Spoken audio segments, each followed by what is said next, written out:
Disappointment is a choice. Disappointment is a choice. We decide if we are to be disappointed. The reason why that is true is because disappointment is tied directly to expectations. Disappointment is tied directly to expectations. It is impossible to be disappointed without expectations prior. It's impossible. Therefore, either consciously or deliberately or subconsciously, we determine what our risk is with being disappointed. We decide what that is. If expectations are at zero, there is zero expectations, then it's impossible to be disappointed. You can only be pleasantly surprised by the outcome.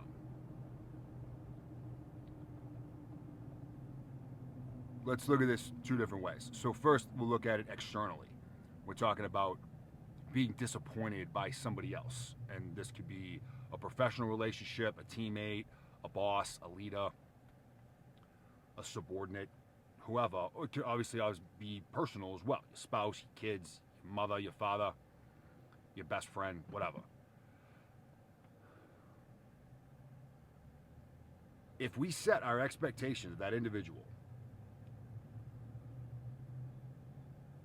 to do something at zero or at as close to zero as possible, then we cannot be disappointed in that individual.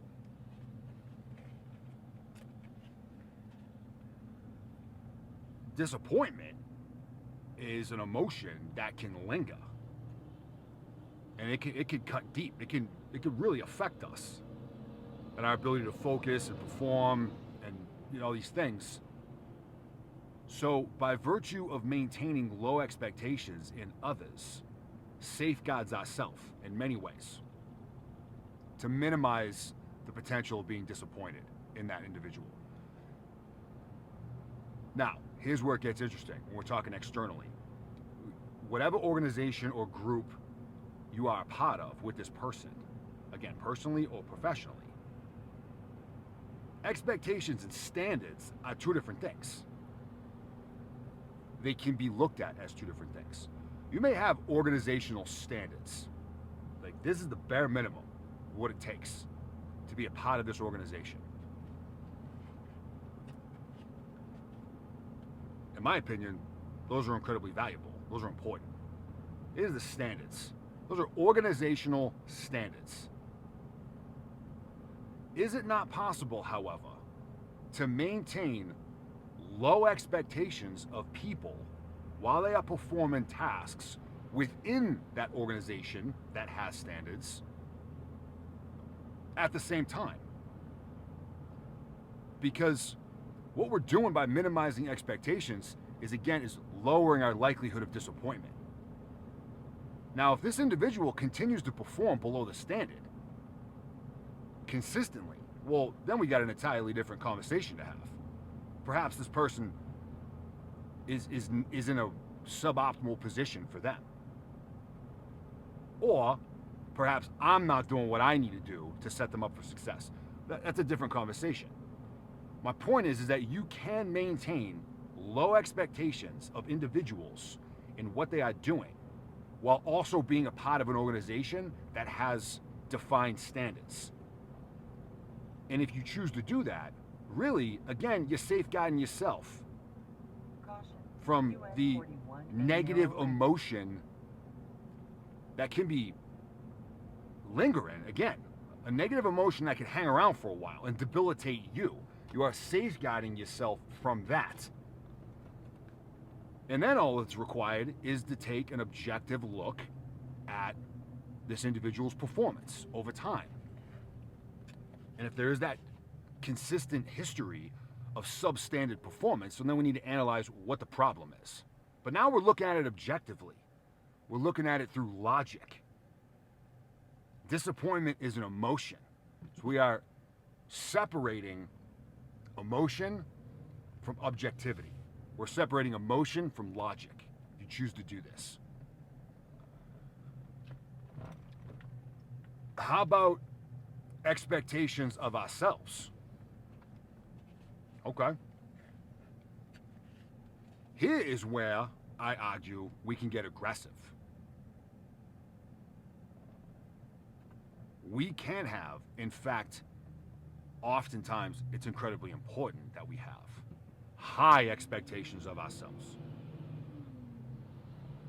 And if and when we fail to meet that expectation, are we going to feel that disappointment? Absolutely. Okay, well, Nick, you just said disappointment can be debilitating. Disappointment can be lingering. It can send you down a negative road. It can fuck you up. Yes, that is true. But when we disappoint ourselves with our own performance, that is entirely in our control. We control that. Not only do we control what our expectations are of ourselves, but we control the results. Therefore, if you choose to go down that road and you set high expectations for yourself, when you miss those expectations and you feel that pain of failure, we are entirely in control. That is not the case when you are working with somebody else. You do not control anybody else other than you. Can you influence other human beings? Of course you can. That's a degree or several degrees removed from control. You control you. We can influence others. I, for one, would rather be disappointed because I failed to meet my expectation of me, as opposed to being disappointed because someone else failed to meet the expectation that I set for them. The point here is this. Disappointment is directly connected to expectations. And I simply pose the question, regardless of the circumstance or the relationship, is it a bad thing for you to set low expectations of those around you? Remembering that there's a difference between expectations and standards, but is it a bad thing if you keep expectations low? And by doing so, you remove the emotional effect of disappointment and allows us to look at the situation, the individual, the relationship, the performance objectively and logically.